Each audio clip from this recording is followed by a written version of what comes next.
Olá, que o seu dia seja abençoado e repleto de clareza.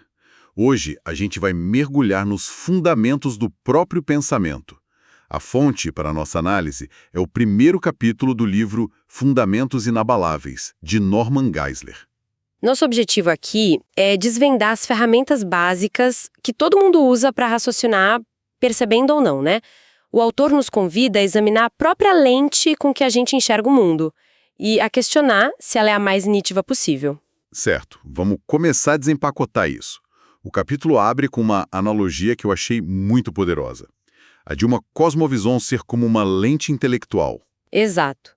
Se alguém olha através de uma lente vermelha, o mundo parece vermelho. Se a lente é azul, o mundo, parece azul. É bem direto ao ponto. E a pergunta crucial que ele levanta não é qual a cor da lente, mas sim qual a lente correta para ter a visão correta do mundo. Isso.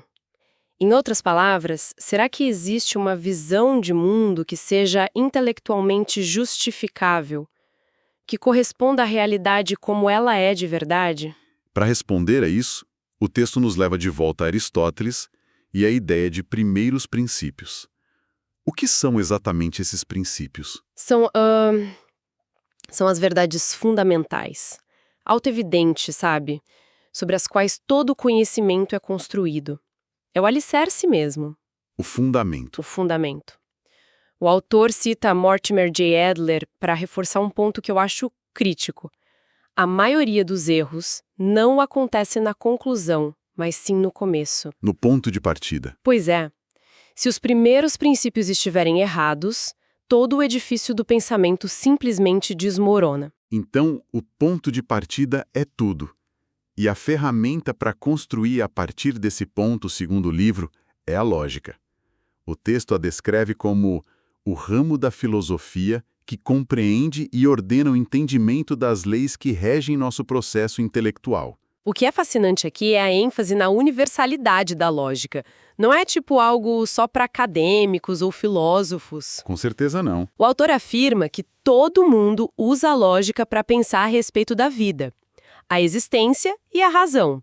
Esses são os pressupostos fundamentais que todos nós, seres humanos, temos em comum. O texto chega a dizer que negar a razão para pensar é um ato que usa a própria razão. É inevitável. É um paradoxo, né? Totalmente. E isso nos leva ao pilar central de todo o argumento do capítulo. A lei da não contradição. Exato. É aqui que fica realmente interessante.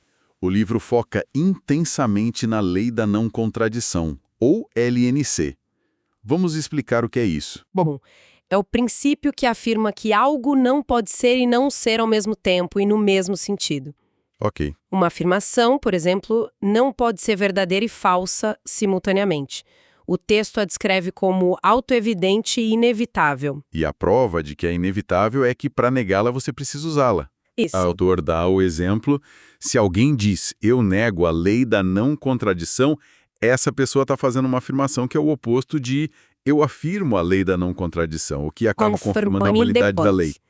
É um checkmate. É um checkmate intelectual. E essa lei se torna uma ferramenta muito prática para avaliar diferentes visões de mundo. O livro usa o exemplo de duas visões opostas sobre o mal. Certo. A cristã, que diz que o mal é real, e a hinduísta, que o vê como uma ilusão. Bom, as duas visões não podem ser verdadeiras ao mesmo tempo. A LNC força uma análise de qual delas corresponde à realidade. Mas essa lógica não seria só uma construção ocidental? O autor aborda diretamente essa ideia de uma lógica oriental que poderia abrigar contradições, né? Sim, e ele a refuta de forma bem contundente, apoiando-se de novo em Mortimer J. Adler. O argumento é que os fundamentos da lógica devem ser tão transculturais quanto a matemática. Faz sentido. 2 mais 2 são 4 em qualquer lugar. Exato. Se algo é lógico e ilógico ao mesmo tempo, como uma suposta lógica oriental permitiria, então a própria palavra lógica perde o sentido, vira só ruído. Então, o texto afirma que não existe lógica oriental e lógica ocidental. Existe apenas lógica humana.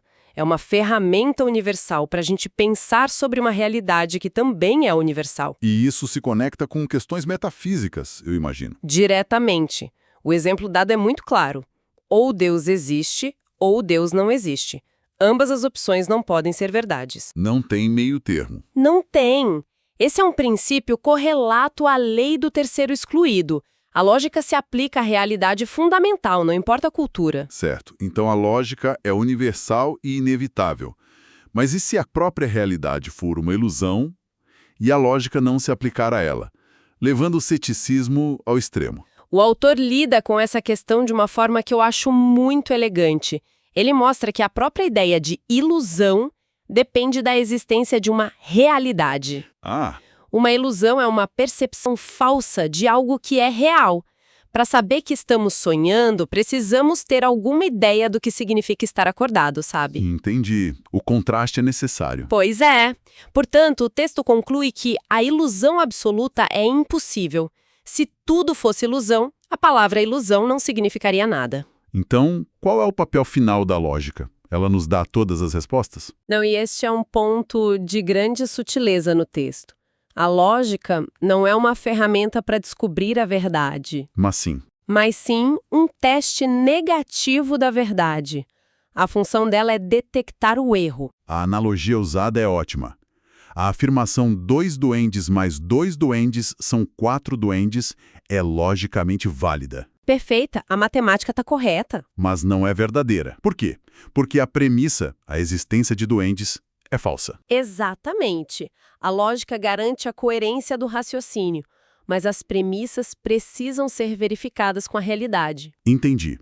A lógica garante que o motor do carro funciona, mas não garante que a estrada para onde ele aponta existe. Ótima analogia. É isso. O raciocínio pode estar coerente, mas as premissas precisam ser verdadeiras para a conclusão ser verdadeira. Então, para a gente amarrar tudo isso, começamos com a ideia de uma lente para ver o mundo. O que este capítulo de Fundamentos Inabaláveis nos mostra é que a lógica, com seus princípios como a lei da não contradição, é a estrutura, sabe? O foco dessa lente. O ponto de partida para qualquer visão de mundo que queira ser coerente e racional. E a conclusão implícita é que esses princípios não são uma questão de preferência cultural ou pessoal. Eles são a base sobre a qual todo pensamento se assenta. E isso levanta uma questão importante, né? Uma questão muito importante para se refletir. Se estes princípios lógicos são a base, como é que as nossas crenças mais fundamentais se sustentam quando a gente as examina por eles? O que acontece quando uma crença entra em conflito direto com, por exemplo, a lei da não contradição? Uma excelente pergunta para a gente pensar. Esta foi apenas a primeira peça deste quebra-cabeça. Continuaremos a nossa análise do livro Fundamentos Inabaláveis de Norman Geisler em um próximo encontro. Que Deus abençoe a todos. Uma excelente pergunta para a gente pensar.